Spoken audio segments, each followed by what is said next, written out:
They were blind. The island trap. The aliens climbed out of the broken ship onto the wet shore. Around them, the jungle was silent. They tried to contact their main fleet, but nothing worked. Then they heard a sound. Footsteps. Light, fast, human. A flare lit the sky. It wasn't a weapon, just red smoke. The aliens aimed their rifles, but the triggers didn't respond. The energy cells were dead. Primitive tricks, the commander of the scout team hissed. But he was wrong. This was not a trick. It was a plan. Human tactics. Up in a tree, a teenage girl named Leela watched the aliens through binoculars. She had grown up on that island. She knew every tree, every rock, every trail. She turned to her brother, Sam, only 12 years old, holding a walkie-talkie made from old army parts. "Tell base," she said. "They're here." Sam spoke quietly into the radio. Scout ship landed. Phase 2 ready. Miles away, in a hidden control room in Alaska, a man smiled. "Send the fog." Nature fights back. The aliens pushed into the jungle. Vines wrapped around their legs. Roots cracked under their boots. Then came the fog, thick, white, and fast. But it wasn't natural fog. It was full of smart bacteria designed by Dr. Eliana Tran. The bacteria didn't kill. It just ate electricity.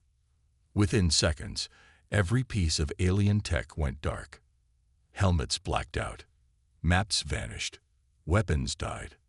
Now they were truly blind. Fear sets in. One alien panicked. "We can't see." Another shouted, "This is impossible. These creatures have no power." But the jungle answered with silence. And then, with sound. Drums. Old wooden drums, echoing through the fog. The aliens turned in circles. They fired useless weapons, but nothing happened. One by one, they began to run. Capture. 3 hours later, a video played across Earth's secure networks. In it, 4 alien soldiers sat in a bamboo cage, tied with ropes. A human voice spoke calmly. "They sent machines. We used trees. They brought fire. We brought water. They wanted fear. We gave them confusion." Dr. Tran stepped into frame. "You don't need guns to win a war, just a reason to fight." Sorathine confusion. Back in orbit, Commander Threx watched the feed in silence. His officers looked nervous. "They trapped our scouts with nothing," one said. "No weapons, just old tech and biology." Threx growled. "How did they know our weakness?" Another officer whispered, "They think differently." Threx slammed his fist. "Send 10 more ships. Burn that island to ash." But even as he spoke, doubt grew stronger.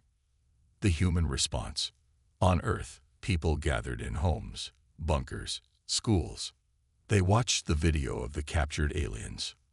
And for the first time they believed. Not in their strength, but in their spirit. Commander Threx was furious.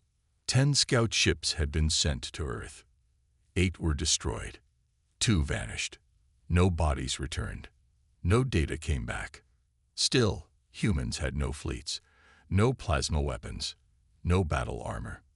How are they doing this? Threx shouted. His second-in-command whispered, "They are different. They use no patterns. They fight without rules." Threx bared his sharp teeth. "Then we burn their cities." A city falls.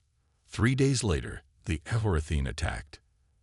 They chose New York, one of Earth's biggest cities. The sky went black as enemy ships hovered above the skyline. Panic hit the streets, but no missiles came. Instead, humans vanished. The city was already empty. The disappearance. Hours before the attack, a woman named Maria Vasquez led thousands underground. She was not a soldier. She was a train operator. Using old tunnels, forgotten maps, and subway systems, she helped evacuate the city without alerting the enemy. Children, elderly, doctors, shopkeepers, all hidden below the streets. No one panicked. No one ran. They walked calmly into the dark, above the ground. When the Corathene landed, they found empty buildings, fake heat signatures, and pre-recorded human voices playing from radios. "Stay calm. Help is coming," the voices said. It was a trap. As alien troops spread out, floors gave way under them. Pits filled with glue, glass, and cold water stopped their march. They weren't deadly. They were humiliating. A mechanics' war. In Detroit, an old man named Jamal Rivers worked in a garage. He had never gone to space, but he knew machines. With a team of ex-mechanics, he turned cars into electric traps, drones into noise bombs, and refrigerators into EMP grenades. When alien scouts arrived in his neighborhood, he smiled. "They might have spaceships," he said, "but we got spark plugs and guts." His devices shut down 4 alien patrols in one day. The Children's Army. In rural Vietnam, kids as young as 10 worked silently in rice fields. But at night, they built signal jammers with scrap metal and toy parts. A girl named Min, only 11, wrote code that looped fake radio signals into Corathene communication lines. When an alien ship landed nearby, it heard this message: "Your orders are to return. You are defeated." They obeyed and flew back into space, confused, beaten by a child. Dr. Tran's secret. Far underground, Dr. Ileana Tran was studying something even bigger: alien skin samples, blood, DNA. She discovered something strange. The Corathene had no immune system. They had evolved in perfect, clean ships, never exposed to dirt, dust, or germs. So Dr. Tran made a plan. Not to kill, to weaken. The silent storm. In Brazil, forests moved. Not by magic, but by humans. They released a special mix of pollen and native bacteria into the wind. It was harmless to Earth life. But to the Corathene, it was chaos. Their skin itched. Their breathing failed. Their suits shut down. Inside their ships, red alerts flashed. Biological threat. It wasn't a bomb. It was nature. They understood too late. Commander Threx watched reports from every region. His voice shook. "These are not warriors. They have no honor, no form." His officer whispered, "They are winning." Threx grabbed him. "No, they are weak." The officer looked away. "But weakness is their strength." A voice from the dark. A captured Corathene soldier sat alone in a human bunker. He spoke to a camera. He had seen the forests swallow his patrol. He had watched children trick his team.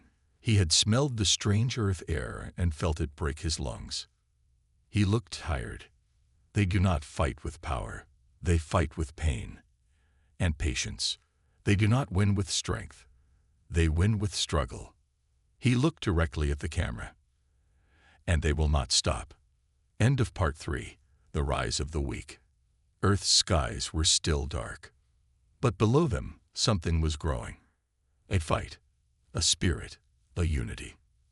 Every farmer, every teacher, every child. They all fought, not to conquer, but to live, to show the galaxy. You don't need armor to win a war. You just need a reason. Commander Threx sat alone. The control room of his ship was quiet. Too quiet. For the first time in 300 years of conquest, he didn't understand his enemy. Alien logic is human chaos. The Corathene were born from perfect logic.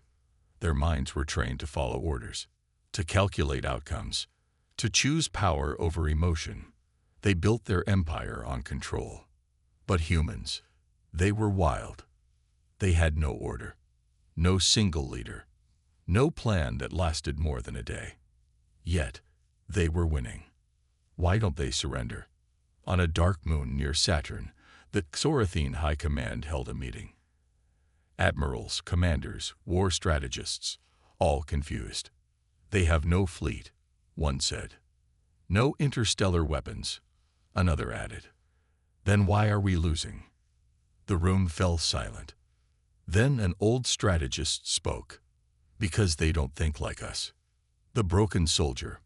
One Xorathene soldier had been captured in Alaska. He refused to speak for 3 days. No response to pain. No fear. Then a little human girl walked into the room. She brought him a blanket. The soldier stared at her. Why? She smiled. You're cold. He looked confused. You are my enemy, he said. The girl just shrugged.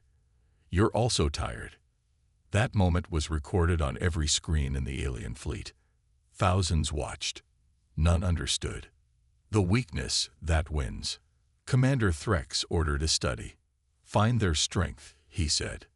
His scientists gave him a list. They protect the small. They help the weak. They sing in groups. They bury their dead with flowers. They cry, laugh, fight, forgive, all in one day. Commander Threx smashed the screen. None of this is strength. But somewhere inside, a cold fear whispered, or maybe it is. The suicide signal. In space above Mars, a lone human satellite floated. The Xorathene sent a drone to shut it down. But as the drone neared, the satellite exploded in a flash of light. It wasn't a weapon. It was a message. The light pattern spelled this. If we fall standing. The drone recorded the signal. It was sent to 11 alien planets.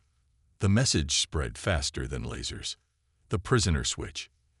In a secret desert bunker, humans held 2 alien prisoners. General Malik received a call. Sir, the Xorathene want to trade. What do they offer? They will return 500 civilians for the 2 prisoners. Malik paused. We don't trade soldiers. The officer said, Sir, our people are not soldiers. They're just farmers. Malik closed his eyes. Then let's trade. That's who we're fighting for. Alien confusion grows. Back on the alien flagship, Commander Threx stared at Earth. They gave up their only bargaining chip for peasants. His advisor answered quietly. They don't see peasants. They see people. Commander Threx hissed. That is weakness. But his voice was less sure now. Inside the human mind, the Xorathene tried to copy human thought. They scanned brains, watched recordings, built simulations. In one test, an AI version of a human was told, Your city is doomed. Leave and save yourself. The AI replied, I'll stay and help one more person. Again and again, the same result. Not logical, not smart, but something else. A kind of power that made no sense. The Xorathene named it the irrational will. Message from a dying soldier. In a burnt forest, a human soldier was found by a drone. Dying. He looked into the drone camera. You think we care about winning. We care about each other. He coughed, blood on his lips. You can break our bodies, not our will. He smiled. You'll never understand us. That's why you'll lose. End of Part 4. The Edge of Fear. Commander Threx looked down at Earth one more time. No missiles. No fleets. Just one message on the screen. You don't know us. And you never will. He turned away, his claws shaking. For the first time, the galaxy's most feared warlord was afraid. The war had dragged on longer than Commander Threx expected. The Xorathene had crushed 10 worlds in days. But Earth was different. Every day, humans found new ways to fight. Every day, the alien fleet lost more ships. Tensions rise. Inside the alien flagship, arguments broke out. Officers blamed each other. Send more troops, shouted one. No, we need new weapons, argued another. Commander Threx slammed his fist. Enough. But even he felt doubt. A divided fleet. Some Xorathene commanders wanted to retreat. Others wanted total destruction. The Empire's unity cracked. Whispers spread. Maybe Earth is a trap. Maybe humans are stronger than they seem. Threx's advisors begged him to change tactics. Human resolve. Meanwhile, on Earth, people prepared. In a quiet farmhouse, Jamal Rivers fixed old engines. Maria Vasquez organized underground shelters. Leela and Sam trained young scouts in the jungle. Dr. Tran worked day and night on new biological defenses. No one gave up. The surprise attack. One night, Earth's forces launched a secret strike. A small team used old satellites to blind alien sensors. Explosions lit up the dark sky. Xorathene ships panicked. Commander Threx's choice. The flagship shook. Alarms blared. Counterattack. Threx yelled. But his fleet was weak. Ships crashed into each other. The battle was chaos. The breaking point. On the bridge, Threx stared at the damage reports. Half his fleet was destroyed. Morale was low. His soldiers whispered fear. Threx clenched his teeth. We must end this now. But how? A human message. Suddenly, a new message appeared on all alien screens. A simple phrase. We don't fight to conquer. We fight to live. You cannot break what won't break. The words confused and angered the Xorathene. Threx growled. The war was not just about weapons or ships anymore. It was about something deeper. A new hope. In cities, farms, and forests, people felt the change. They knew the Xorathene were scared. But humans were stronger, not in power, but in heart. Maria's promise. Maria Vasquez stood in the underground tunnels beneath New York. She looked at the tired faces around her. We may be small, but we are many, she said. We fight not because we want war, but because we want to protect what we love. Her words lifted spirits. Jamal's workshop.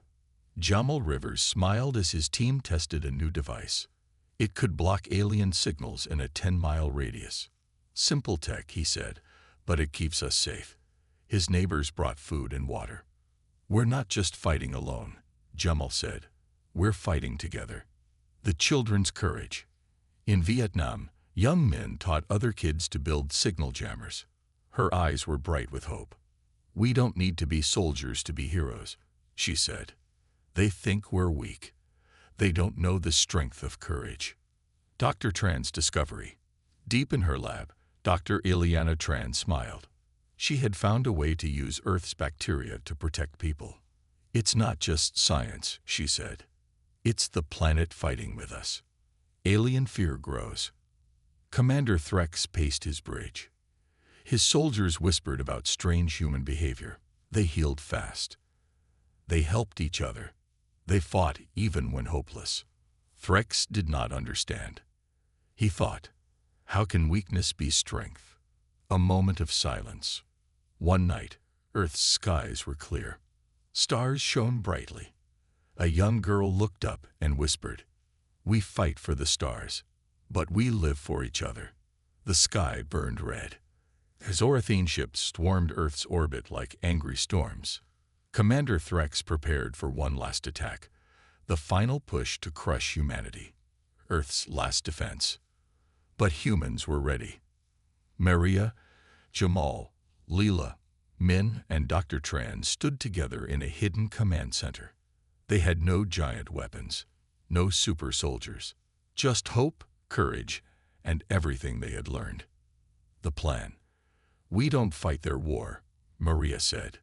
We fight our own. Jamal nodded.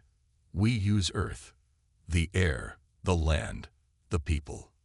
Min smiled. Our code will confuse their ships. Dr. Tran added, and our bacteria will weaken their skin. Leela looked at the monitors, and we'll fight in shadows they can't see. Battle begins. As Xorathene ships descended, strange clouds rolled over the battlefield. The air crackled, not with lasers, but with electricity from human traps. Alien suits failed. Ships lost control. Human unity. From cities to jungles, humans fought. Not with guns alone, but with unity.